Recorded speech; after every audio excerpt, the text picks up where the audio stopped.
Hello friends, नमस्ते, अस्सलाम वालेकुम, सत श्री अकाल। जब भी आपको पसंद है कबूल कीजिए। चलते हैं आज की इंटरेस्टिंग रिएक्शन वीडियो की तरफ।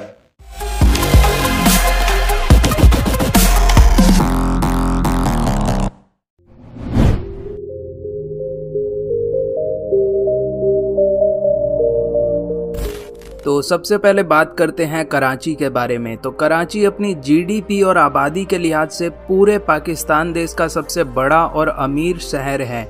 कराची पाकिस्तान के सिंध प्रांत की राजधानी है, जो वर्तमान समय में तकरीबन 3780 किलोमीटर स्क्वायर एरिया पर फैला हुआ है। वहीं इस शहर को द सिटी ऑफ लाइट्स के नाम से भी जाना जाता है, जो अरेबियन सी में लगभग 100 किलोमीटर लंबी अपनी कोस्ट लाइन शेयर करता है। तथा वर्तमान समय में देखा जाए तो कराची इंफ्रास्ट्रक्चर और इकोनॉमी के मामले में काफ़ी तेज गति से आगे बढ़ रहा है, जहां पर पाकिस्तान के कुछ सबसे बड़े और मेजर सी पोर्ट्स मौजूद हैं। वहीं कराची शहर के नज़दीक बहरिया टाउन जैसे कुछ बड़े और मॉडर्न टाउनशिप एरियाज को बसाया जा रहा है, जो आने वाले वक्त में कराची को देखने का नज़रिया पूरी तरह से बदल कर रख देगा। अगर हम कराची के न्यूमेरिकल डेटा की बात करें तो 2017 सेंसस के आधार पर कराची शहर की कुल आबादी तकरीबन 1,50,00,000 लोगों की है। वहीं कराची शहर की करंट लिटरेसी रेट 81.52% की है। और यदि हम रिलीजन बेसिस पे देखें तो इस शहर में 96.4% मुस्लिम, 2.4% क्रिश्चियन, 0.86% हिंदू और थोड़े बहुत यहाँ पर अन्य धर्मों के लोग भी निवास करते हैं। और आइए अब बात करते हैं कराची के जीडीपी के बारे में। तो जीडीपी के लिहाज से देखें तो कराची पूरे पाकिस्तान का सबसे बड़ा फाइनेंशियल एंड कॉमर्शियल हब है। इस शहर की मेजर इकोनॉमी में सबसे ज्यादा योगदान यहाँ के बैंकिंग और इंडस्ट्रियल सेक्टर्स का है। तथा कराची की मौजूदा जीडीपी परचेसिंग पावर पैरिटी यानी कि जीडीपी ट्रिपल पी लगभग 210 बिलियन यूएस डॉलर का है, जो कि पाकिस्तान की टोटल इकोनॉमी में 25% का योगदान देता है। कराची का इतिहास, अगर ऐतिहासिक रूप से देखें तो 1729 में कराची शहर को एक किले नुमा गांव के तौर पर कुछ बलोच लोगों ने बसाया था और उस टाइम इसे नाम दिया गया था गलोची, लेकिन बाद में इसका नाम बदलकर कराची पड़ गई, जिसके बाद में इस शहर पर सदियों तक ब्रिटिश सरकारों ने अपने अपने तरीके से शासन किया। और आइए अब बात करते हैं मुंबई सिटी के बारे में। तो मुंबई भारत की आर्थिक राजधानी और आबादी के लिहाज से पूरे भारत का सबसे बड़ा और लोकप्रिय शहर है। मुंबई भारत का एक पोर्ट सिटी भी है, जो लगभग 603 किलोमीटर स्क्वायर एरिया पर फैला हुआ है। वहीं इस शहर को द सिटी ऑफ ड्रीम्स या फिर माया नगरी के नाम से भी जाना जाता है, जहां पूरी दुनिया से लोग अपने सपनों को साकार करने आते हैं। ये शहर भी अरेबियन सी से लगभग 150 किलोमीटर लंबी अपनी कोस्ट लाइन साझा करती है। तथा वर्तमान समय में अगर आप देखें तो मुंबई के इंफ्रास्ट्रक्चर में तेज गति से परिवर्तन किया जा रहा है, जिसमें यहाँ पर कई स्काई स्क्रैपर्स और यहाँ के रोड नेटवर्क को काफ़ी इम्प्रूव किया जा रहा है। वहीं मुंबई शहर में 46.4 किलोमीटर लंबी मेट्रो लाइन और वर्ल्ड क्लास की मोनो रेल जैसी यातायात सुविधाएं काफ़ी पहले से मौजूद हैं। तथा इस शहर में मुंबई कोस्टल रोड प्रोजेक्ट पर भी बहुत ही तेज गति से काम किया जा रहा है, जो आने वाले कुछ सालों में मुंबई शहर की तस्वीर को पूरी तरह से बदल देंगी। अगर हम मुंबई शहर के न्यूमेरिकल डेटा की बात करें दोस्तों, तो एक एस्टिमेटेड रिपोर्ट के आधार पर इस शहर की आबादी लगभग 2 करोड़ के आसपास है। वहीं मुंबई शहर की करंट लिटरेसी रेट 89.73% की है। और यदि हम रिलीजन बेसिस पे देखें तो इस शहर में 65.99% हिंदू, 20.65% मुस्लिम, 3.27% क्रिश्चियन, 4.85% जैन, 4.85% बुद्धिस्ट और बाकी यहाँ पर थोड़े बहुत अन्य धर्मों के लोग निवास करते हैं। जीडीपी के लिहाज से देखें तो मुंबई पूरे इंडिया का सबसे बड़ा फाइनेंशियल एंड कॉमर्शियल हब माना जाता है।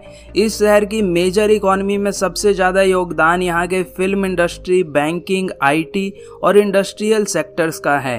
तथा मुंबई शहर की मौजूदा जीडीपी परचेसिंग पावर पैरिटी लगभग 606 बिलियन यूएस डॉलर की है। जो कि भारत की टोटल इकॉनमी में 6.16% का योगदान देता है।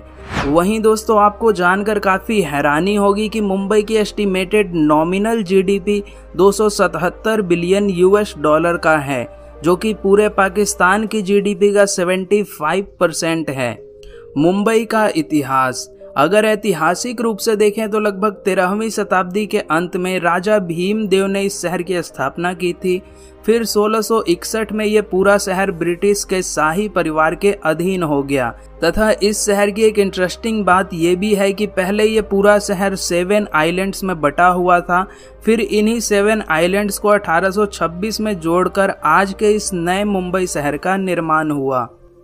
तो आशा करता हूं कि आज का हमारा ये वीडियो आपको पसंद आया होगा तथा आप इनमें से किस शहर को कितनी रेटिंग देना चाहते हैं वो नीचे कमेंट्स करके जरूर बताएं। धन्यवाद। कराची वर्सेस मुंबई या दिल्ली वर्सेस लाहौर, ये एक ऐसा टॉपिक है जो अच्छी खासी दिलचस्पी रखता है दोनों ममालिक के अवाम के लिए, क्योंकि अगर हम थोड़ा सा हिस्ट्री में जाएँ तो हमें पता लगता है कि कभी कराची मुंबई ये दोनों एक ही रियासत मुंबई के ज़ेर इंतज़ाम चलाए जाते थे, लेकिन फिर 1934 में जब सिंध को अलग सूबा बनाया गया तो फिर कराची सिंध का कैपिटल बन गया और उसके बाद 1947 में ये पाकिस्तान का हिस्सा बन गया, पाकिस्तान का सबसे बड़ा शहर भी बन गया और इसके साथ साथ ये पाकिस्तान का पहला दारुल हुकूमत यानी कैपिटल सिटी भी बन गया। लेकिन दूसरी तरफ मुंबई दिल्ली की तरह कैपिटल तो नहीं बन सका क्योंकि 1911 में दिल्ली को कैपिटल बना दिया गया था।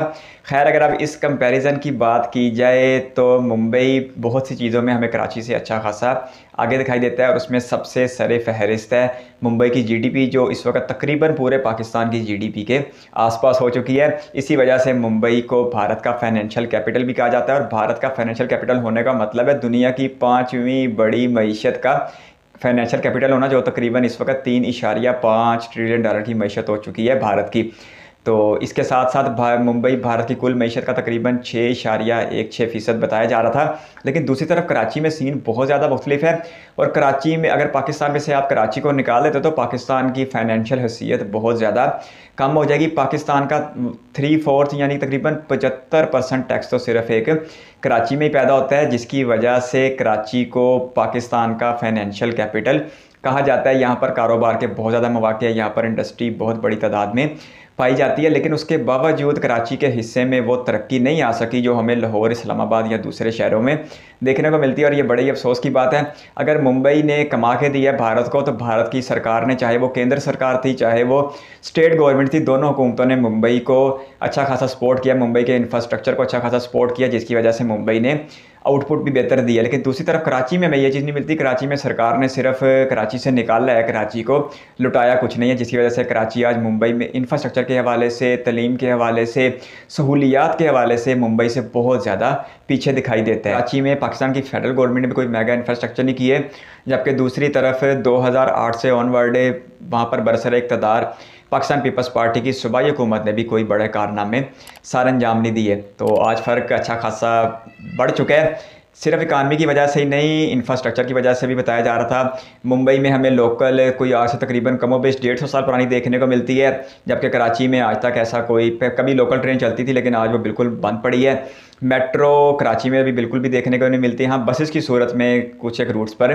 चलाई गई है, लेकिन दूसरी तरफ मुंबई में पिछले कुछ अर्से में मेट्रो का आगाज़ हो चुका है, जो 14 लाइनें बिछाई जाएंगी अगले कुछ सालों में, जिसकी वजह से मुंबई में मेट्रो नेटवर्क तकरीबन 350 किलोमीटर के आसपास हो जाएगा, जो दिल्ली के बाद भारत का दूसरा बड़ा मेट्रो नेटवर्क भी बन जाएगा।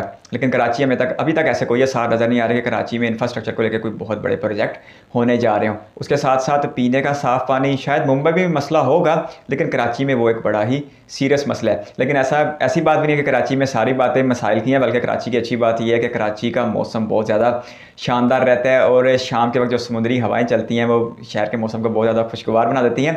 ये चीज़ मुंबई में भी देखने को मिलती है, लेकिन पाकिस्तान रहने वालों के लिए कराची में ये एक बड़ा यूनिक सा पॉइंट है। फिर इसके साथ साथ कराची को सिटी ऑफ लाइट्स कहा जाता है और यहाँ पर रात ढलते ही दिन का गुमान होने लगता है और रात की ज़िंदगी दिन की ज़िंदगी से ज़्यादा मसरूफ़ और पुरौनक दिखाई देती है। जबकि दूसरी तरफ Mumbai the city of dream है, माया नगरी है, अच्छी मुंबई है, जहाँ पर अपने सपने पूरे करने के लिए पूरे भारत से लोग आते हैं और बहुत से लोगों के सपने पूरे हुए भी हैं। अगर मुंबई की मेजर इंडस्ट्री की बात की जाए तो वो फिल्म इंडस्ट्री है, बैंकिंग सेक्टर है, लेकिन दूसरी तरफ कराची की जो ज़्यादातर तिजारत है वो हमें इंडस्ट्री के ऊपर ही बेस मिलती है। लिटरेसी रेट तो दोनों शहरों का बहुत बेहतर है। मुंबई का 89% बताया जा रहा था, जबकि कराची का 81% बताया जा रहा था। कराची पूरे पाकिस्तान में सबसे ज़्यादा पढ़े लिखे लोगों का शहर है। शहर के लोग बहुत ज़्यादा बाशऊर हैं और यही वजह है कि वो हर सियासी जमात को आजमा चुके हैं। पिछले इलेक्शनों में उन्होंने पीटीआई को वोट दिए थे, उससे पहले वो एमक्यूएम और पीपल्स पार्टी को भी चुनते आए हैं। लेकिन अफसोस के इन लोगों की किस्मत में शायद कोई बड़ी तब्दीली लिखी नहीं हुई। यही वजह है कि 21 में से 14 सीटें जीतने के बावजूद पाकिस्तान तहरीक इंसाफ की फ़ेडरल गवर्नमेंट ने कराची के लिए कोई मेगा प्रोजेक्ट मुकम्मल कराना दूर उसका ऐलान भी नहीं किया, जिसकी वजह से कराची के लोग अब अगली किसी सियासी जमात पर उम्मीद लगाए बैठे हैं। लेकिन दूसरी तरफ मुंबई में जो पॉलिटिकल इंफ्रास्ट्रक्चर है वो हमें अच्छा खासा मजबूत देखने को मिलता है। शिवसेना की गवर्नमेंट को पिछले ही कुछ अरसे में बीजेपी की गवर्नमेंट के साथ रिप्लेस कर दिया गया है और आने वाले वक्त में अगर बीजेपी सरकार फिर से महाराष्ट्र में आ जाती है तो फिर यकीनी तौर पर वो जो लटके हुए प्रोजेक्ट हैं उनको तेज़ी से उन पर अमल दरामद भी करवाया जाएगा और नए प्रोजेक्ट्स का आगाज़ भी किया जाएगा, जिसकी वजह से मुंबई की ज़िंदगी और ज़्यादा बेहतर भी हो जाएगी। और अगर इस कंपैरिजन को बिल्कुल ऑनेस्टली बयान किया जाए तो मुंबई आज बहुत सी सहूलतों में कराची से अच्छा खासा आगे निकल चुका है। आपकी कीमती वक्त का शुक्रिया इस वीडियो पे यहाँ तक बनने के लिए बहुत सारा धन्यवाद। चैनल पर फर्स्ट टाइम तो सब्सक्राइब कर दो, बेल आइकन प्रेस कर दें। बहुत जल्द एक और इंटरेस्टिंग रिएक्शन वीडियो के साथ मिलेंगे, तब तक के लिए अपना बहुत सारा ख्याल रखिएगा। Bye bye.